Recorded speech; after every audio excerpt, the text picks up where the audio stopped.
The TAB Everest, the most anticipated horse race in the country and one of the biggest in the world. Each week on the race, we follow jockeys, trainers, slot holders and owners who have made winning the world's richest turf race an obsession. With $20 million on the line, every race is an opportunity to secure a slot in the Everest. Every episode will review last week's key results, the latest news from jockeys, trainers, owners and slot holders, and finally preview what's ahead this Saturday. Welcome to the race.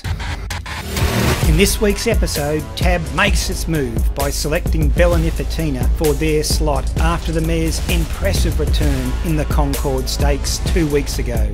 The Everest winner of 2022, Giga Kick, made his long-awaited comeback in the Concord, and trainer Clayton Douglas has his eyes on the prize once again this spring.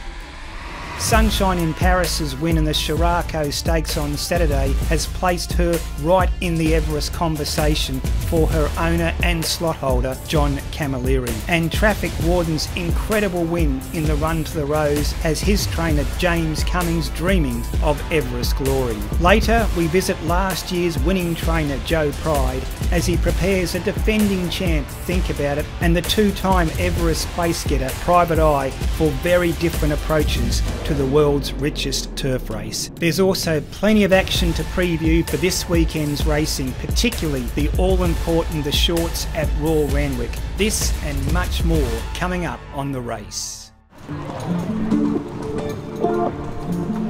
The Concord Stakes was a key Everest audition with much excitement around the long-awaited return of Giga Kick, the Everest winner of 2 years ago. Giga Kick up on the outside as they straighten for the run home now. But it was trainer Kieran Maher's two brilliant mares, I Am Me and Bella Nipotina, who stole the show, finishing first and second in a thrilling finish. Both mares now firmly in the Everest conversation. Bella Nipotina is just amazing, isn't she? She's unbelievable. She's very fast. Bella Nipotina has secured a start in the Everest. She flew home her last 600 metres in 31.81 seconds. That's off the charts, and that was enough to convince the TAB that even in second placing, Bella Nipotina deserves her chance in the Everest field. She's so rare, isn't she, Bella Nipotina, Ronnie? She can race on speed, she can race back. She's an ideal Everest horse. Yeah, tough mare, killer instinct about her. She almost picked herself. I mean, if we didn't pick her, someone was going to snap her up. I think it just gets to a stage she's ticked that many boxes. She's a horse that you think she's a genuine top 3 contender. A number of people from TAB are involved in this process. No doubt they've all got their own opinions. That's the thing, yeah. Opinions do vary and certain names are coming up. And it's like a game of chess, trying to work out what the others are going to do and then finding a horse that would suit the purpose for us. Giga Kick, ridden by James McDonald, ran unplaced in the Concord, but trainer Clayton Douglas was more than content with the run. The Premier Stakes will be a true test of his Everest readiness.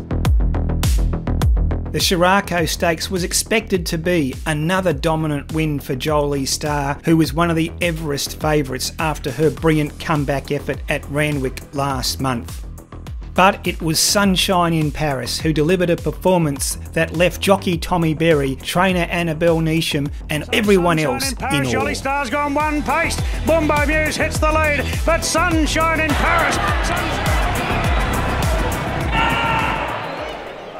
To Tommy's credit, he didn't panic. He just let her bridle up around the corner, and she's so tough late, and she's got such a strong finish on her. The pressure of the race and what she was able to do today, it was just gives you goosebumps. Sunshine in Paris's owner John Camilleri also manages the slot of Fairway Thoroughbreds. His mare has certainly put herself in the box seat to be selected for the Everest. There's only one date that's important, it's the 19th of October. As long as she runs well today, we'll just take a day at a time, and she did better than run well. But Jolie Starr, ridden by 3 times Everest winning jockey Karen McAvoy, finished only third but lost no admirers on her trek to the Everest. The other feature race at Rose Hill was the Run to the Rose, where Stormboy, trained by Gay Waterhouse and Adrian Bott, was the hot favourite. The Glamour Colt led for home, but faded late to finish third as Godolphin's Traffic Warden emerged from the ruck with a barnstorming finish and convincing trainer James Cummings that this 3-year-old was his #1 contender for Godolphin's Everest slot. James, as good as he was today, and the Golden Rose is obviously the immediate target, is the Everest in the conversation for Traffic Warden? It is, no doubt it is. But the thing is, his focus has got to be the Golden Rose. He's our best chance in the Everest, most likely. Whether we run him, well, we'll have to make the best decision for the operation. Cummings' immediate focus is the Group 1 Golden Rose, where Traffic Warden will meet with another Everest hopeful, Stormboy, once again. As new Everest contenders emerge, last year's champion Think About It is quietly preparing for his title defence. Trainer Joe Pride's star galloper recently trialled very well at Randwick. He looks sharp and is ready to take on all challenges again. We visited Joe earlier in the week to see how his 2-star sprinters, Think About It and Private Eye, are progressing towards another Everest. Think About It's coming off a trial, which I thought was just outstanding. It was more like the old Think About It, Joe. I think a lot of horses, you see what they're in for in any given preparation by the way they trial, and it was just lovely to see him jump out, not pull, just be relaxed in the run, but trucking, really just composed. Action looked beautiful. Think About It's in the 12 best sprinters. I think his barnmate is in the 12 best sprinters as well. Private Eye, we've got him just here. Really happy with him. Very straightforward horse to work with. And this horse, at this time of year, just comes up well. He's placed in the last 2 Everests. He'll run again in the shorts. Couldn't be happy with him.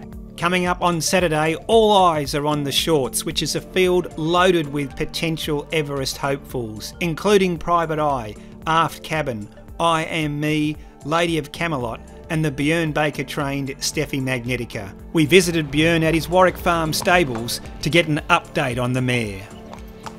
Björn, here's Steffi Magnetica, and you say she doesn't like the trainer. Would that be a fair call, Bobby? She doesn't like the trainer that much? Not really. I'm really excited about her, and I think over the next few weeks we'll start to see a little bit more interest in terms of the slot holders. There'll be a few changes and there's plenty of water to go under the bridge. Finally, let's look at the current situation with the Everest slots. The early favourite I Wish I Win is safely in the field. Bustling has the slot of Max Whitby, Cole Madden and Neil Werrett, and Bella Nipotina this week became the 3rd sprinter into the Everest, securing TAB's slot. This leaves 9 vacant slots for the world's richest turf race.